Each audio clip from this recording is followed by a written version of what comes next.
La Formule 1 en 2024, c'est terminé. Cette saison s'est achevée sur une victoire de Lando Norris, un sacre de McLaren au championnat constructeur, et de beaux souvenirs pour pas mal de monde. Je pense bien sûr à Max Verstappen en premier lieu, grand gagnant de ce cru 2024, mais aussi à Charles Leclerc, qui a remporté la course de ses rêves à Monaco, ou même Franco Colapinto, qui a eu l'honneur de disputer 9 Grands Prix de Formule 1 cette année, alors qu'il n'aurait jamais parié là-dessus il y a un an. Ce fut une surprise, et c'est peut-être le mot qui caractérise le mieux cette saison pour moi. Surprise, car on s'attendait à une nouvelle domination sans partage de Red Bull et de Verstappen, et force est de constater que ça n'a absolument pas été le cas. Cette saison fut riche en émotions, et en moments qu'on n'attendait pas. Pour cette raison, c'est intéressant de revenir ensemble sur quelques épisodes mémorables qui ont forgé cette année 2024. Bien sûr, c'est une liste non exhaustive. Il s'agit avant tout de mon ressenti personnel de la saison, qui ne sera peut-être pas le même que le vôtre. En fin de vidéo, je partagerai également avec vous une nouvelle, qui va avoir un certain impact sur la chaîne. Ne vous inquiétez pas, ce n'est rien de grave, on en parle en conclusion. La première chose que j'aimerais mettre en avant, c'est la compétitivité de ce championnat. Lorsque Red Bull a sorti cette voiture en février dernier, tout le monde pensait qu'on allait repartir sur la même musique qu'en 2023. Une musique à l'accent très néerlandaise, et les premières courses de la saison venaient confirmer nos craintes. Verstappen vainqueur à Bahreïn, puis Verstappen vainqueur en Arabie Saoudite, puis Verstappen vainqueur au Japon, puis Verstappen vainqueur en Chine. Le championnat lui était acquis. Mais comme vous le savez, rien ne s'est passé comme prévu. Les adversaires de Red Bull ont réussi à combler l'écart, et tous ont eu droit à leur victoire à un moment donné. Ce fut le cas pour Norris et McLaren à Miami, Charles Leclerc à Monaco, ou encore George Russell en Autriche. Pierre Waché, le directeur technique de Red Bull, a souvent mis en avant qu'il n'avait pas un concept de monoplace si au-dessus que ça. Lui estime que ce sont davantage ses adversaires qui ont raté quelque chose dans leur développement, et ça s'est confirmé cette saison. Sur l'ensemble de l'exercice 2024, la Ferrari a sans doute été une meilleure voiture que la Red Bull, et c'est la même chose pour McLaren. Mais chacune de ces équipes ont connu une saison irrégulière, avec des gros moments de faiblesse. McLaren a raté son début d'année. Red Bull était vraiment dans le mal en milieu de saison, et Ferrari se variait vraiment d'une course à l'autre, j'ai l'impression. Tout ça, ça nous a donné une course au titre très intéressante. Si McLaren avait été performante d'entrée de jeu, Lando Norris aurait certainement été un candidat beaucoup plus sérieux pour le titre.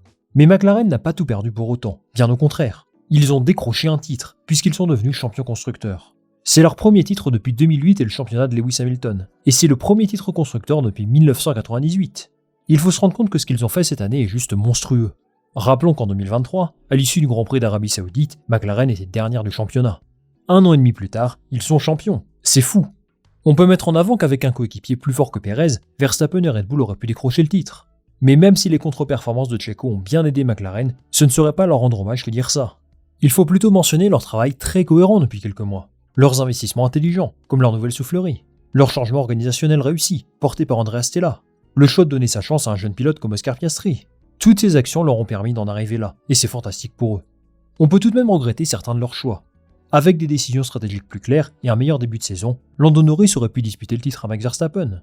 Alors lui aussi a commis quelques erreurs, mais je trouve que son écurie aurait pu le mettre dans de meilleures dispositions. En somme, c'est une saison très accomplie pour McLaren, mais qui aurait pu être encore meilleure avec quelques bonnes décisions par-ci par-là. 2025 s'annonce prometteur, et cette fois-ci, ils espèrent bien remporter les deux championnats. Mais ça, ce sera difficile face à un Max Verstappen qui a semblé imperturbable cette saison. Malgré les polémiques, les rumeurs de départ, le duel en coulisses entre son père et Christian Horner, le niveau de sa voiture très décevant à certains moments, lui est resté de marbre. Au moment où il était le plus sous pression, il a réglé la mire. Ça s'est concrétisé à Interlagos, pour ce qui est l'une des plus belles victoires de sa carrière. Lorsqu'il était sanctionné très durement par la FIA pour sa conduite agressive au Mexique, il a remis les pendules à l'heure au Grand Prix suivant. En somme, il m'a paru en total contrôle de la situation, malgré tout le chaos autour de lui. Mais 2025 sera-t-elle une nouvelle partie de plaisir pour lui? Entre le Grand Prix d'Autriche et le Grand Prix d'Abu Dhabi, sur une période de près de 6 mois, le pilote qui a inscrit le plus de points n'est pas Max Verstappen, mais Lando Norris. Ça nous prouve qu'il n'est vraiment pas intouchable, et pour la première fois depuis longtemps, je ne le considère pas comme le grandissime favori pour la saison prochaine. Est-ce qu'un autre pilote que lui aurait pu remporter le titre dans cette voiture? Personnellement, non, je ne pense pas. Mais il est clair qu'il doit aussi son championnat à un début de saison très réussi. Et si en 2025 sa voiture est au même niveau que ces derniers mois, il ne remportera pas le titre. Aussi fort soit-il, c'est impossible. Verstappen est donc quadruple champion du monde. Et s'il veut rejoindre les 5 titres de Fangio la saison prochaine, son équipe va devoir bosser très dur pour lui offrir une monoplace beaucoup plus compétitive. Il y a une équipe qui ne s'attend pas à jouer le titre en 2025, c'est Alpine. L'écurie française a connu une saison très particulière. Bonne dernière du championnat au départ, ils ont réussi à remonter la pente petit à petit, pour finalement terminer 6ème. Un résultat totalement inespéré au vu d'une néante performance initiale, mais qui récompense le bon travail des employés de Viry Edenstone en cette fin d'année. Mais ce résultat, ils le doivent avant tout à ce qu'on pourrait appeler le miracle d'Interlagos. Pierre Gasly et Esteban Ocon ont obtenu un magnifique double podium, dans des conditions très difficiles, qu'ils ont tous les deux parfaitement su gérer. L'histoire est belle et elle compte beaucoup dans l'histoire du sport automobile français. Mais malheureusement, c'est davantage en coulisses qu'Alpine s'est illustré. Bruno Famin a quitté ses fonctions, remplacé par Oliver Hawks et Flavio Briatore. Ce duo a confirmé la volonté de Luca de Meo de mettre fin au programme moteur de Viry-Châtillon. À partir de 2026, l'Alpine roulera avec un moteur Mercedes. Et c'est vraiment difficile d'imaginer ça quand on repense aux heures de gloire de Renault, dans les années 2000. L'actualité autour d'Alpine a profondément marqué cette saison, pas en bien malheureusement. Et la décision d'écarter Esteban Ocon en toute fin d'année montre bien le manque de classe qui anime les décisionnaires de l'écurie ces derniers temps. Malgré tout, les performances en fin de saison sont positives. Pierre Gasly a été excellent cette année, et il y a de vrais motifs d'espoir pour l'an prochain. On leur souhaite de retrouver ce même niveau en 2025. Sans transition, une autre chose qui m'a marqué cette année, c'est cette silly season très bizarre. Ça a commencé dès février, avec l'annonce de la signature d'Hamilton chez Ferrari. Puis il y a eu des transferts un petit peu random, du genre Carlos Sainz chez Williams, Esteban Ocon chez Haas, ou même Gabriel Bortoleto chez Sauber. En parallèle, plusieurs pilotes vont quitter la discipline. Joey Bottas espère un siège de réserviste chez Ferrari et Mercedes. Magnussen rejoint la famille BMW, peut-être en endurance. Et Franco Colapinto devrait être le pilote de réserve Williams, après avoir un temps espéré un baquet chez Racing Bulls ou Alpine. D'un autre côté, au moment où je m'enregistre, on ne connaît pas encore le futur de tout le monde. Est-ce que Liam Lawson va obtenir le baquet chez Red Bull? Ou alors Tsunoda finira-t-il par convaincre Red Bull qu'il mérite une promotion? Je crois comprendre qu'Isaac Hadjar va bel et bien rouler en Formule 1 l'an prochain, donc ça précipiterait Perez dehors. Il y a encore pas mal de zones grises dans cette silly season, qui aura duré très longtemps cette année. En lien avec ça, on constate que cette saison, les écuries font de plus en plus confiance à leurs jeunes pilotes. Toto Wolff nous dit qu'il n'a pas hésité une seule seconde à promouvoir Antonelli à la place d'Hamilton. Est-ce que c'est vrai ou non? Ça à vous de juger. Mais c'est tout de même surprenant qu'une écurie comme Mercedes fasse confiance à un pilote de 18 ans, le tout pour remplacer le plus grand pilote de l'histoire de l'écurie. Je pourrais également vous parler d'Ollie Berman, qui a eu la chance de disputer 3 grands prix cette année, avec Ferrari et Haas. Lui, il a été particulièrement chanceux, puisqu'il a eu l'occasion de se montrer dans une voiture de Formule 1, et ça a certainement joué dans sa titularisation l'année prochaine. Williams aussi l'a joué au culot, en remplaçant Logan Sargent par Franco Colapinto. Au départ, ça a plutôt bien marché, puisqu'il a très rapidement inscrit des points. Par la suite, il y a eu trop de crashs malheureusement, qui ont grandement pénalisé l'équipe. En fin de saison, sa monoplace était faite de briquet de broc, et dans ces conditions, c'était compliqué de marquer des points.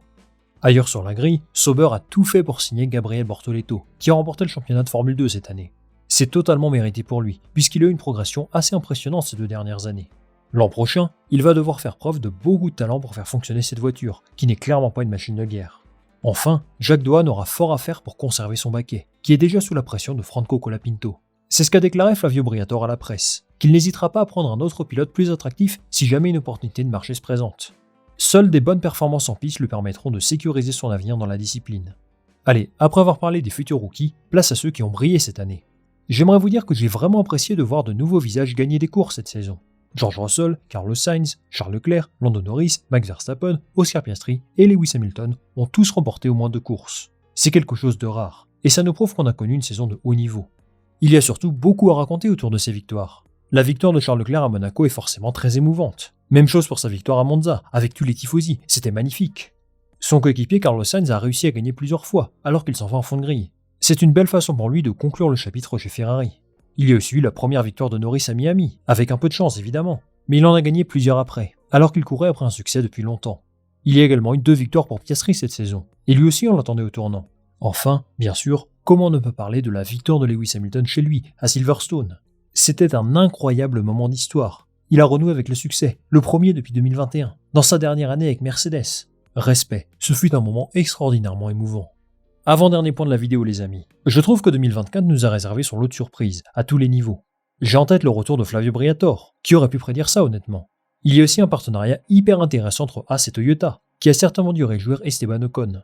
On peut aussi parler du fait que Cadillac va enfin réussir à rentrer en Formule 1, dans un peu plus d'1 an. C'est pareil, j'avais un petit peu perdu espoir honnêtement. Et Michael Andretti a même été obligé de se retirer du projet pour que ça se concrétise. Il y a aussi eu le double podium d'Alpine, dont j'ai parlé tout à l'heure, l'éclosion de Colapinto, les points marqués par Guan Yu Zhou au bout de la saison. Bref, pas mal de moments surprenants qui m'ont plu, et qui ont donné une saveur particulière à cette année. Enfin, je vais conclure sur une note un peu plus négative, en parlant de la FIA. Il y a eu, à mon sens, trop d'incohérences dans leur prise de décision.